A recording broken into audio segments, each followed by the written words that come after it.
আমাদের হাবু ভাইয়ের বয়স কম হয়নি। দেখে বোঝা যায় না তার বয়স কত। আসল বয়সের চেয়ে অন্তত 10 বছর কম মনে হয়। রিটায়ার করেছেন অনেক দিন আগে, অথচ চলাচল দেখে মনে হয় চাকুরি শেষ হতে আরও অন্তত 4-5 বছর বাকি। এক কথায় যাকে বলে বয়স চোরা।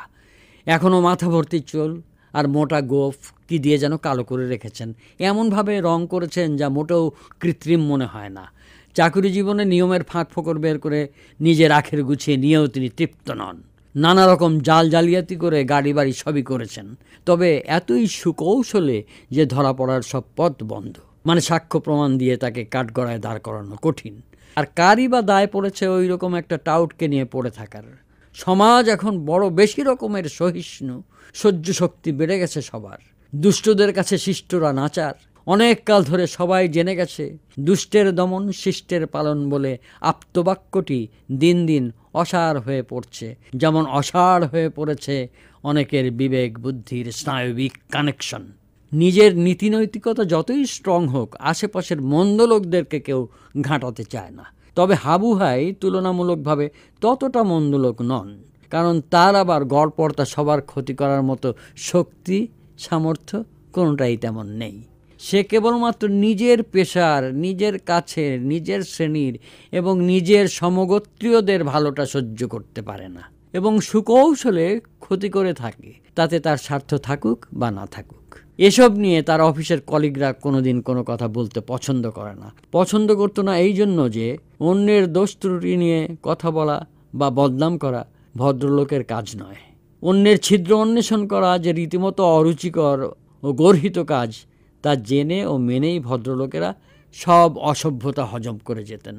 রক্ত গরম থাকা অবস্থায় কেউ কেউ হুঙ্কার ছেড়ে রবি ঠাকুরের কোটেশন দিয়ে বলতো, অন্যায় যে করে আর অন্যায় যে সহে, তব ঘৃণা যেন তারে তৃণসমদহে।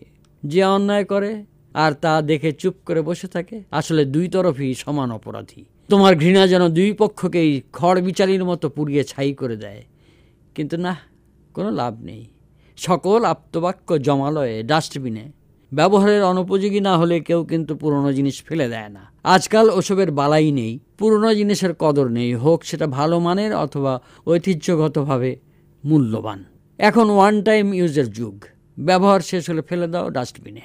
পুরনো আসবাবপত্র, পূর্বপুরুষের পুরনো স্মারকের স্মৃতি দিয়ে কি হবে? সাফা করে দাও পুরনো, আয়ত্তে নিয়ে আসো চকচকে ঝকঝকে বিলাস। তাই তো আবারও টকবগে রক্ত নিয়ে গলার রগ ফুলিয়ে রবি ঠাকুরের গানের আশ্রয়। যাক পুরাতন স্মৃতি, যাক ভুলে যাওয়া গীতি, ড্যাশ ড্যাশ ড্যাশ ড্যাশ। যখন যেখানে যেটা খাটে আর কি। তবুও শিষ্টাচার নামক কষ্টার্জিত স্বভাব গোল্লায় যেতে যেতেও অবশিষ্ট থেকে যায়।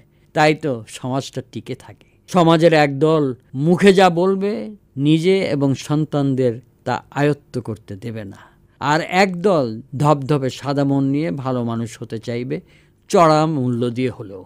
এই দুই দলের সবাই আমাদেরই লোক। এ সংসারে আমরা অনেক কারণে চাইলেও কারো কারো কাছ থেকে বিচ্ছিন্ন হতে পারি না। কাকে রাখবো, কাকে ফেলবো? ফেলতেও পারি না, গিলতেও পারি না দশা। কারণ সবাই তো আমাদেরই লোক। আমরাই তো।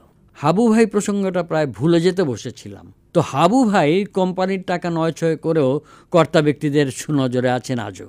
যারা একদিন তারই সাবঅর্ডিনেট ছিল, তারাই এখন কোম্পানির কর্তা হয়ে গেছেন। এখন তো হাবু ভাইয়ের চাকরি নেই, কিন্তু নিয়ম করে অফিসে আসা যাওয়া বন্ধ হয়নি। অফিসে অনেক কাজ।